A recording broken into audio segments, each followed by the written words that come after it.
irresponsable. Qui a porté Hitler au pouvoir? Quatrième de couverture. Un consortium libéral autoritaire, tissé de solidarité d'affaires, de partis conservateurs, nationalistes et libéraux, de médias réactionnaires et d'élites traditionnelles, perd tout soutien populaire. Au fil des élections, il passe de presque 50% à moins de 10% des voix et se demande comment garder le pouvoir sans majorité, sans parlement, voire sans démocratie.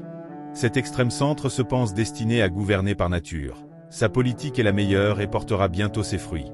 Quand les forces de répression avertissent qu'elles ne pourront faire face à un soulèvement généralisé, le pouvoir, qui ne repose sur aucune base électorale, décide de faire alliance avec l'extrême droite, avec laquelle il partage au fond à peu près tout, et de l'installer au sommet. Cette histoire se déroule en Allemagne entre 1930 et janvier 1933. Elle repose sur une lecture des archives politiques, des journaux intimes, correspondances, discours, articles de presse et mémoires des acteurs et témoins majeurs. Elle révèle non pas la progression irrésistible de la marée brune, mais une stratégie pour capter son énergie au profit d'un libéralisme autoritaire imbu de lui-même, dilettante et in fine, parfaitement irresponsable.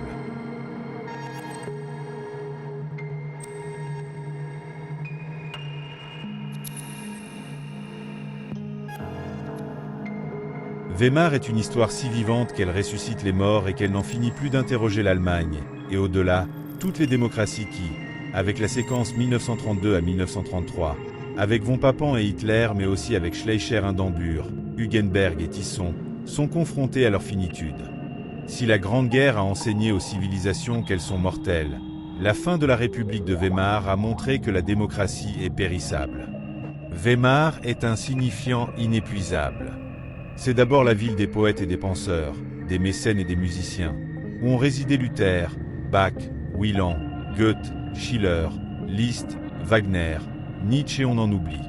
Ce fil-là, début 1919, une des trois raisons qui conduisirent à choisir cette petite ville de Thuringe, guère plus peuplée que Fontainebleau et distante de 300 km de Berlin, pour accueillir l'Assemblée constituante élue le 19 janvier au suffrage enfin universel, masculin et féminin.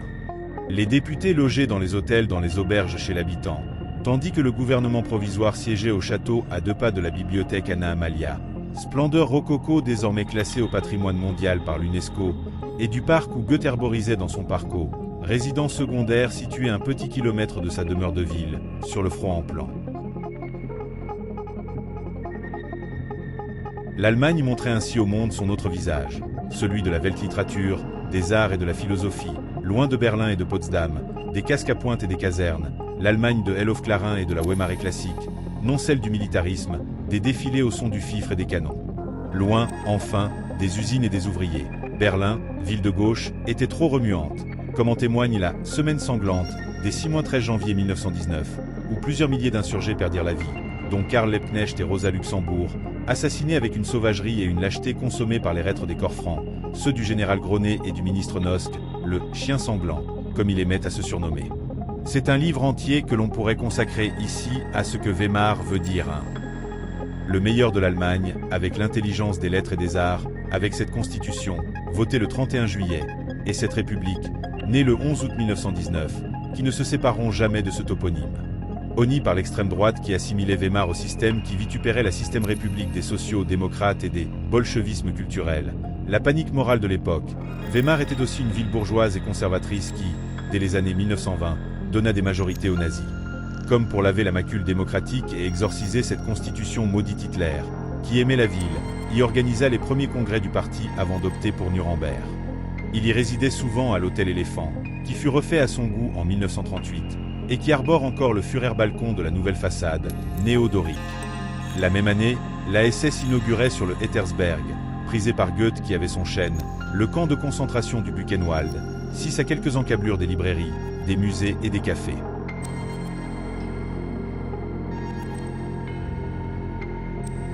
L'inépuisable signifiant est devenu après 1945 un spectre planant sur la République fédérale allemande. La Thuringe avait beau se trouver en SBZ, la zone d'occupation soviétique, puis en RDA, Bonn, cauchemardait Weimar avec constance. On s'est maintes fois demandé, à Bonn, puis, après le déménagement de 1999, à Berlin, si l'on revivait les circonstances de Weimar, notamment au début des années 1980, lorsque la récession et la stagflation faisaient ressurgir le spectre du chômage de masse et de l'échec d'une démocratie.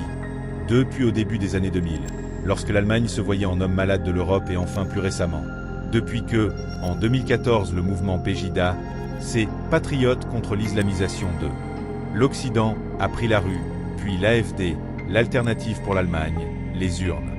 Avec la montée de l'extrême droite, avec ses victoires aussi aux États-Unis en 2016, au Brésil en 2018, en Argentine en 2023, en Autriche dès 2000, en Hongrie, en Pologne, aux Pays-Bas, Weimar est d'autant plus présente, comme, plus généralement les années 1930, ce n'est pas l'actualité politique française de 2024, avec la constitution d'un nouveau front populaire, qui nous démentira. Il faut dire que, au-delà du caractère périssable de nos démocraties, Weimar nous interroge sur le nazisme, la guerre et la Shoah.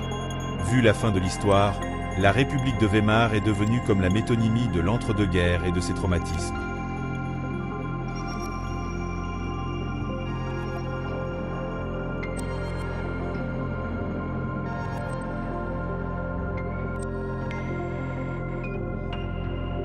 Après décembre 1932, tout craque en Europe centrale et orientale, mais aussi au sud. L'Autriche tombe dès 1933, avec l'instauration d'une dictature nationale catholique corporatiste, puis l'Espagne entre 1936 et 1939, au prix d'une guerre civile atroce déclenchée par l'extrême droite et les militaires contre la République du Front populaire, puis, enfin dans le contexte de la défaite, la France, qui renonce à ce qu'Alfred Rosenberg appelle 150 ans d'erreur, en confiant le pouvoir à un vieux maréchal qui, jouant à Jeanne d'Arc et au Sauveur suprême, trahit son pays dès la signature de l'armistice le 22 juin 1940, en acceptant de livrer aux nazis ceux qui avaient placé leur confiance dans le pays des droits de l'homme. La fin de la République de Weimar est un événement monstre en même temps qu'un événement monde qui a du reste tendance à tout écraser, notamment l'interprétation générale de l'histoire allemande et sa chronologie sur le long terme. Weimar, et plus encore, les circonstances dramatiques de sa fin, semblent être le vortex qui aspire tout, un terminus ad quem qui dicte toute lecture et toute herméneutique de l'histoire d'un pays, réduite à n'être que le prologue du nazisme. Pour comprendre son échec, on a théorisé un « chemin particulier » qui, de Bismarck à Hitler, ne pouvait que mener un pays peu porté au libéralisme et à l'universalisme vers la pire des dictatures.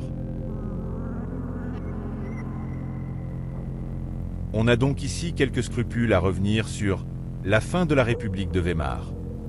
Cette malheureuse démocratie est en effet généralement placée sous les projecteurs du débat public pour les circonstances de son démantèlement, ce qui verse toujours une pincée de sel supplémentaire dans la plaie béante de l'histoire allemande, ou plutôt de la manière dont on considère, lit, écrit et enseigne cette histoire, la théologie, le finalisme. Tout serait orienté vers ce trou noir de l'histoire du pays, l'année 1933. C'est méthodologiquement faux et historiquement injuste car la République de Weimar, pour celles et ceux qui la créèrent et la portèrent, sut faire rimer histoire et espoir. L'attention historiographique se porte, depuis une vingtaine d'années, sur les « futurs de Weimar », cet univers des possibles si foisonnant ouvert par la République de 1918 à 1919 et la rédaction, en 6 mois, d'une constitution libérale, démocratique et parlementaire, mais aussi sociale, qui tenait enfin 70 ans plus tard, les promesses de 1848 et du printemps des peuples. 1919 comme printemps du peuple allemand? Assurément car les contemporains connaissent, par définition, l'amont et non l'aval, ce grand hiver de 1933 auquel on réduit toujours, en abrasant les perspectives, en mutilant les regards, l'histoire de l'Allemagne. Victoire dans la démocratie allemande, de cet autre chemin particulier, qui relie Kant et les Lumières, les guerres de libération de 1813-1815, la Paulskirche de Francfort, la loi fondamentale de 1949 et la réunification de 1990.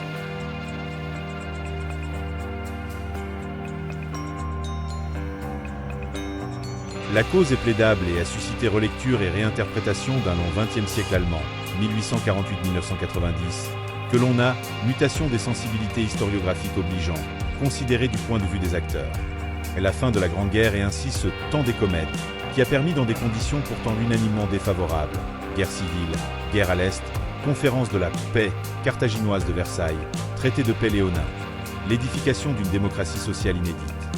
Les historiens ont enfin acté que, avant d'être une histoire tragique, un syndrome ou un trauma, Weimar a été une histoire vivante, ouverte sur un avenir prometteur, un quasi-miracle, et les jubilés de 2009, puis de 2019, pour le centenaire de l'Assemblée constituante de 1919 ont été l'occasion de redécouvrir les chances d'une république.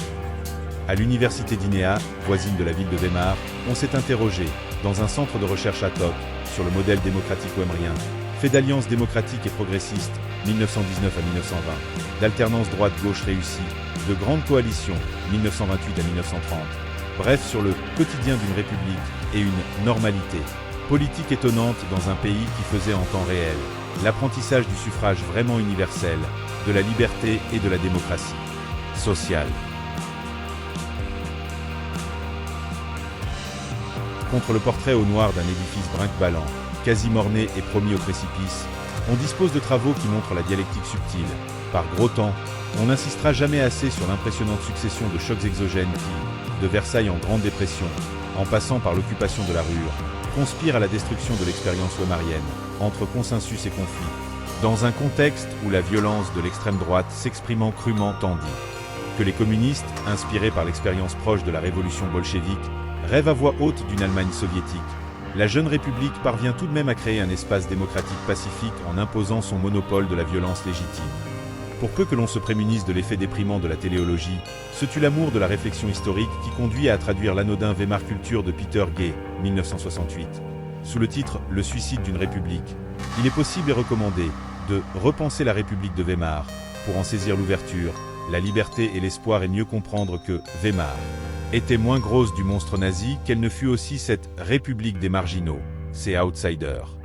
Devenus selon Peter Gay, les insiders de la scène berlinoise, des cabarets satiriques, de la nuit homosexuelle, de la créativité littéraire et cinématographique, tout ce que, de Brecht à Marlène Dietrich, en passant par Fritz Lang, Alfred Doblin et les frères Mann, Weimar veut dire aussi.